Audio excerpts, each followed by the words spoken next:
Le compostage s'inscrit dans donc, cette crielle de bonnes pratiques agricoles que nous mettons à la disposition de nos producteurs.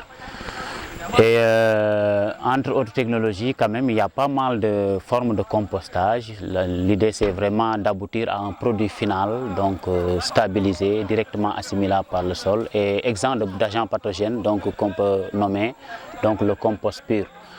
Alors, le processus de compostage, il y a pas mal de techniques qu'on peut appliquer. Nous, ici particulièrement, on utilise la fosse compostière. Il y en a d'autres qui utiliseront le compostage en andin, compostage en forme conique. Il y en a qui utilisent même des fosses compostières, donc des caissons. Mais nous, on est carrément dans la fosse compostière pour plusieurs raisons. Alors, il y a plusieurs étapes, entre autres c'est la sélection et l'inventaire des matériaux de compostage. Il faut comprendre quand même que ce soit des matières organiques d'origine végétale ou des matières organiques d'origine animale, il est possible de les composter de façon séparée ou bien de façon intégrée. Ça reste vraiment la finalité que vise le producteur ou le composteur.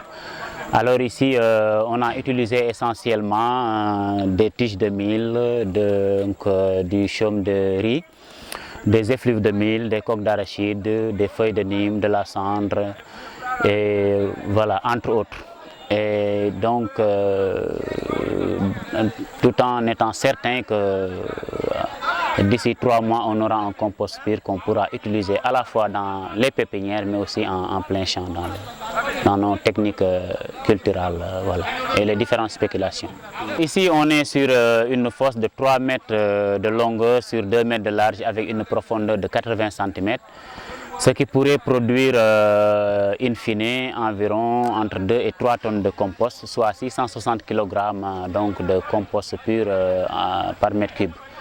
Alors pour ce qui est des techniques d'amendement, bon, ça dépend.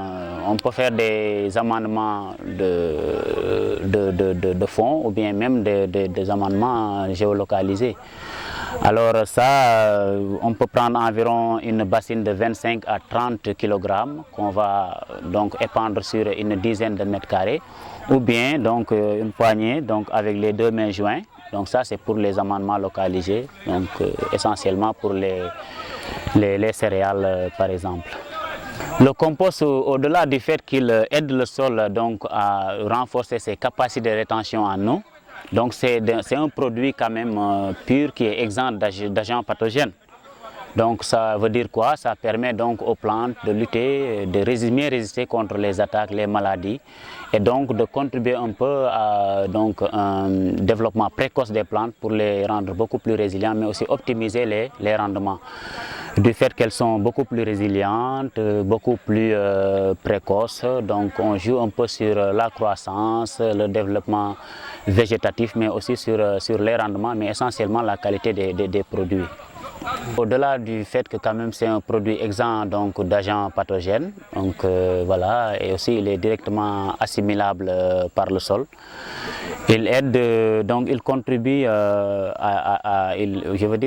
agit à 3 niveaux. Au niveau du sol, donc en renforçant la capacité de rétention du sol en eau, mais aussi au niveau de la plante. Donc c'est une réserve vraiment d'éléments nutritifs, donc ça contribue un peu à une croissance donc précoce de la plante pour la rendre vraiment beaucoup plus résiliente, mais aussi se prémunir en conséquence contre les attaques et les maladies, et ça permet aussi de doubler les rendements. Donc c'est un produit directement assimilable par la plante, donc dès la première année on peut déjà constater des résultats, ou bien du moins dès les premières années. Donc dans 1-2, déjà on sent qu'il y a une nette amélioration de la fertilité des sols et du coup des rendements.